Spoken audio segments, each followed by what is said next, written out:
I'm Broldin from Red Gaming TV, and I'm bringing you a Tribal Wars video. Funny thing, the first two times we did it, we tried to make this video, and I say we, I mean myself and Akash. We both failed, so I'm going to make this our third attempt. Let's hope I can do it. So, let me give you a basic, how this game basically works is you get your own village, like for example this is our village, and it starts out at like 55 points I think in this world. Let me see. Points don't really matter, but like it's a nice way to keep track on how someone's doing in terms of their village progression. Yeah, so you start out as 55 points. Okay. Yeah, alright. So 55 points is where you start out as in this world. This is world 57 if you're wondering. So you progress through the world by upgrading your town through various things. Like you go to your, here's how it works. Go to your village headquarters, and then you click expansion to level 2, 3, it goes so on and so on. So, in the beginning of the game, what you're going to want to do is get your resources up as fast as possible. And the reason for that is you're under this thing called Beginner's Protection. While you're under, for example, you see this guy's under Beginner's Protection. While you're under Beginner's Protection, wait, I'm just going to get a sip of water real quick. While you're under Beginner's Protection, nobody around you can attack. Like, watch. If I try to send troops to this guy, the target is under beginner protection, you see. So you want to take advantage of this time by getting your resources up as fast as possible. Typically, you don't want to get your iron mine this high early on, because you're not going to be using that much iron this early in the game. But what you can do is get a market and start trading all of your iron for different things. So, it's pretty useful. So this game is kind of like a simulator game, like you expand everything. When I say simulator, I mean the fights are simulated. So like, let's say I want to go farm. Farming is getting resources by attacking a village. So let's farm this barbarian village. So I'm going to click on this troop. If you click here, it will select all of the troops. So I'm going to send my paladin and 31 spear fighters. There you go. So then it has your little command right there. You can decide to cancel it if you want to, which will send them back. But the thing is, if you send them, for example, if I let this go for 20 minutes and I press cancel, they're going to take 20 minutes to get back. Yeah, that makes sense. So, early on, what you're going to want to do, as I said before, there's a big stress on getting your resources as high as possible, as soon as possible. One second, let me just put this to do not disturb. Okay. Alright, so you want to get your resources up as high as possible. So let me explain every single little thing in here, like every single building. So here's your iron mine. That shows your production per hour currently, and if you upgrade it to level 10, that shows what it would be like in if you upgraded a level. Here's your warehouse. Warehouse shows how many resources you can collect. That shows it right here. This is your warehouse, how much you can collect. This is how much iron you have, how much clay, how much wood. Early on, you're probably going to want to get clay and wood up as fast as possible, because you don't use iron too much. You use it later on, and you need, for example, let me see. Yeah, you use it later on a lot. So let's go to clay pit. Same thing as iron mine. Same thing as the other two. Warehouse, already explained that. Marketplace. Okay, so how the market works is at level 1 you get one merchant. This merchant could carry 1,000 resources at a time.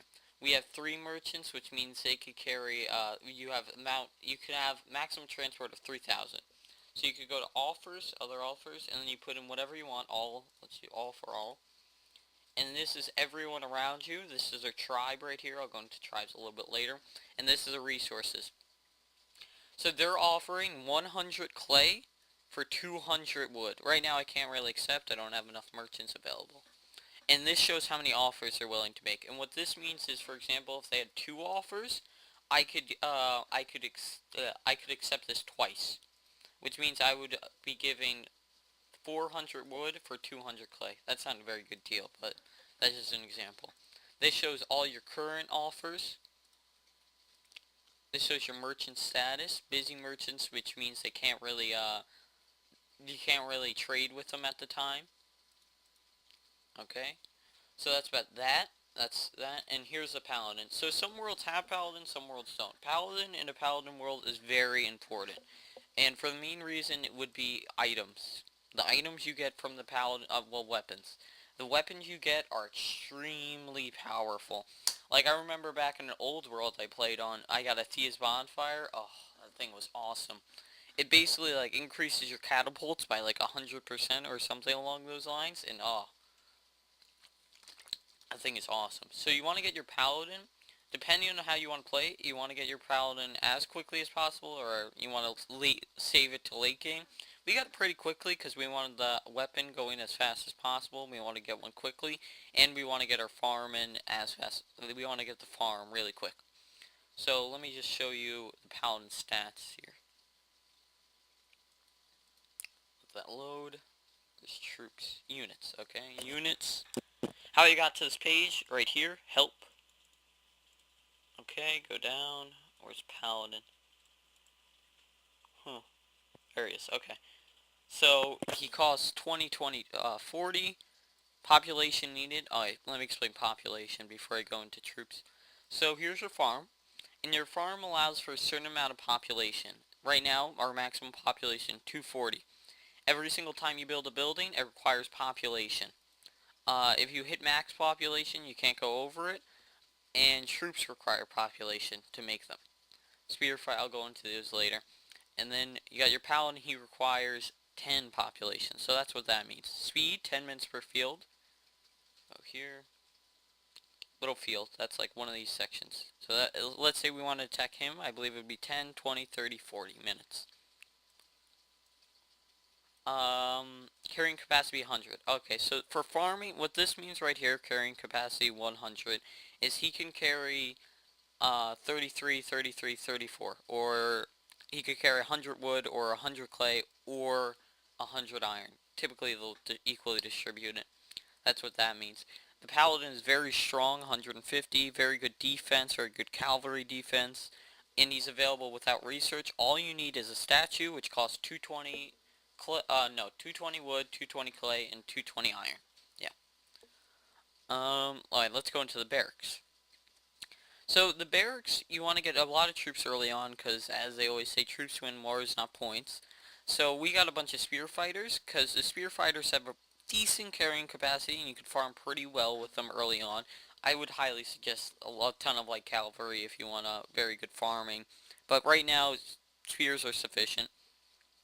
I believe we have about 35 spears, I think, at the moment. And that will allow us to carry a lot of stuff. Let me think. 30, 20. It will allow us to carry a lot of resources and a lot of farm. They cost 50 wood, 30 clay, 10 iron. They have a pretty terrible offense, but they're very good to get cavalry.